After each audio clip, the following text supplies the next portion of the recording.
here's the host of Over Easy, Hugh Downs. Thank you. A good evening to you, and welcome to Over Easy, a show that explores the changes in the lives of people as they grow older, and that means everybody.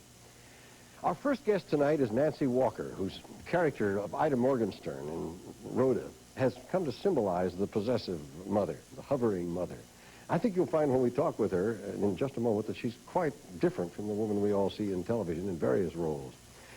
Later tonight, we're going to be discussing the personal dilemma of living alone with Dr. Robert Butler, and then learn some unique alternatives to living alone on Keeping Posted. And finally, we'll visit with a 74-year-old Papago Indian woman who has blended a rich sense of family and tradition with her own need for self-sufficiency. In the last few years, no matter what channel you turned to on the television, it seemed that Nancy Walker was there. She was the omnipresent mother on Rhoda, the wisecracking maid on McMillan and Wife, and the star of 2 shows of her own. And yet Nancy Walker hasn't exactly been waiting in the wings all these years. She spent a lifetime in show business, most of it as a successful comedian on the Broadway stage. And through it all, she's balanced her career with a real life that includes a successful marriage and a daughter who, in her words, is who I want to be when I grow up. Now, please join me, will you, in welcoming Nancy Walker.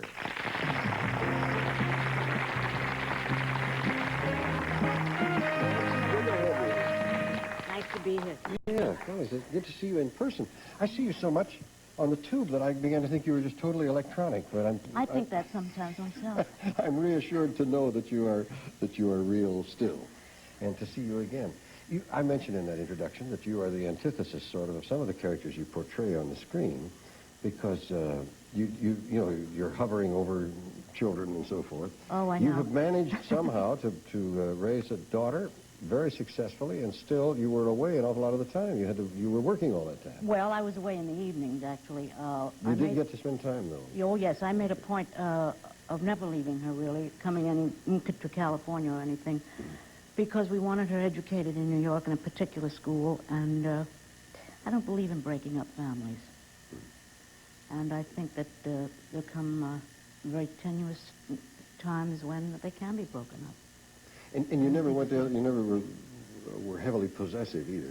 You helped your daughter to become herself. I was brought up that way, not being possessed or held on to, and it seemed to work. I think the sooner you get independence, the sooner you appreciate it and learn to live that way. Your father must have been pretty good at that, because I know you lost your mother when you were... He was wonderful. 8. He raised 2 children, 2 girls, and we started making our way quite early. How early did you start in the business that your father was in? Well, I didn't get started till I was 16, and then I didn't do my first show until I was 19. But that was very late in our family. Because you might have started... Well, they started to worry about you, whether you were going to get a job ever. That's like wondering if you're going to become an old maid when you're 17 or something. That's right. Yeah. What were you doing between 16 and 19, and you were just helping out? Well, no, when I finally said at the age of 10 that I wanted to be in the theater, my father set a schedule for me that included lessons every hour of the day.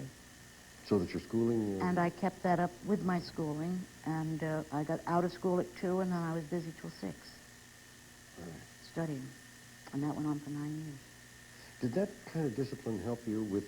Did you apply that to your work in theater? Discipline had come to me very early. My father was first an acrobat, which is total discipline. Secondly, a comedian, dancer, which is even more disciplined. So that I was brought up that way. Scheduling out my time was no big surprise. It was just the way you did it, and you had to do it. Because he said if I was going to do something, I should just damn well be the best thing I could be. He didn't care what it was. It's always good to learn about that and be reminded again. I think many people tend to think that people in our business or some related form of it have a very easy life, and it's just they don't have any discipline at all. Some of them do, but they're not very good. Not the good ones, that's right. No, any good performer that I've ever known has put in his time and paid his dues in terms of discipline. And really done heavy work. Yeah. That's what it takes.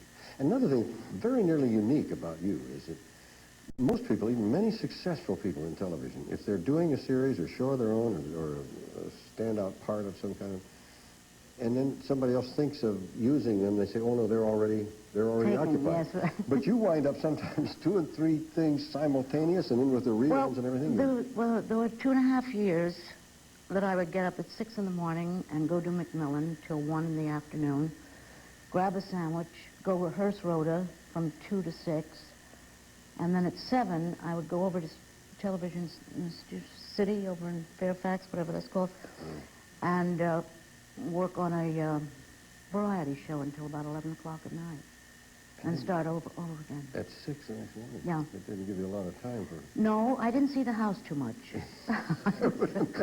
And the garden went to pot. So. You probably keep your sanity by thinking that this is temporary. You know, it's going to... It was temporary for 2.5 years. Yeah, but that's a long time. time. It really is. You and then with Broadway and whatnot, when you're doing them, that keeps your nose to the grindstone, doesn't it? Yes, it does, in a different way. You put in your time rehearsing before the show, and then after it, it's you're always geared to that performance at night, no matter what you do. It's like anything else. When you have an inner discipline, as you obviously have, does that stand you instead when you run into a problem like I know you had a problem with your hip for a time, which is cleared up now, and some. Well, I had that great hip operation. Now, what was the hip operation? It all started in '48 in a show I was doing. I did something quite stupid and continued to do it. So much for discipline. But it was amusing, I thought, and so I kept it in the show. Through the years, it got progressively worse. And about 5 years ago, while I was doing the Macmillan program, I could barely walk. Mr. Hudson had to pick me up in the dressing room and carry me on stage. And then you didn't do a lot of moving around? No, they moved around me. And he would announce to everyone that this was not one of my better days and that they had just better switch it and fix it so that I could stand still. And it's not interesting, it's painful, but you never know when it's going to hit you. So I went to the doctor and he said I needed a total replacement. And so I had it. Is that what it is? It's a replacement of the top of the joint? Everything. And that seems to be a very good thing to do when you get into that. It's just wonderful. I tell you, for every part of me, if they have a spare, I'll be right over whenever I need it. That's marvelous.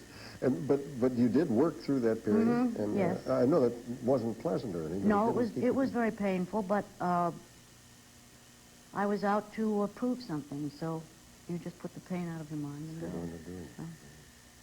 Now, how about your daughter? How about her? She's sensational. What are her current interests and projects? Well, she just left New York. She was one of the writers in Dancer Fitzgerald and Sample, and she was very successful. And she's even more successful as a human being, which I'm so pleased for her. That's what counts. Yeah, we're not a family that can stand mediocrity well. We don't handle it well. Well, it's great. And it's great when your kids are grown enough to be It's really great for relate them. to you. It's so wonderful to know that your child is going to be able to take care of themselves, be respected by their peers. I'm not sure what that means today. You're right. But I thought that But over. throwing a little respect from the other generations, Yes, too. right. Then you know they've made it. That is true. That is fun. In our business now, you're on the tube and everything from reruns on. Have you got any current upcoming plans now for a series or your own series? Not really. We're finishing Rhoda, or doing it this year. We have a bunch of shows to do yet. After that, there may be another series. I'm not sure, darling. I tell you, I've learned sort of to live for the now. This is not to say that I don't speculate and think about the future, but I really can't get that involved until it happens. Well, you've got the security. It may never They're going happen. to call you. And if it happens, fine. If it doesn't, something else will happen. And I wasted so much energy all my life trying to figure out what was going to happen and dreaming the dreams, and then some years were just horrible. And I never expected them at all. Yeah. So, I mean, I can't really outguess it, you know. So there's no point dreading anything about it. You just let it it'll come. Great. I've been very fortunate, and that makes me happy. I admire your philosophy, and I like talking to you, too. I hope you come back. It's a pleasure to see you again after all these Same years. here, Nancy. It's Thank you just so much for lovely. being with us. Nancy Walker. Thank you.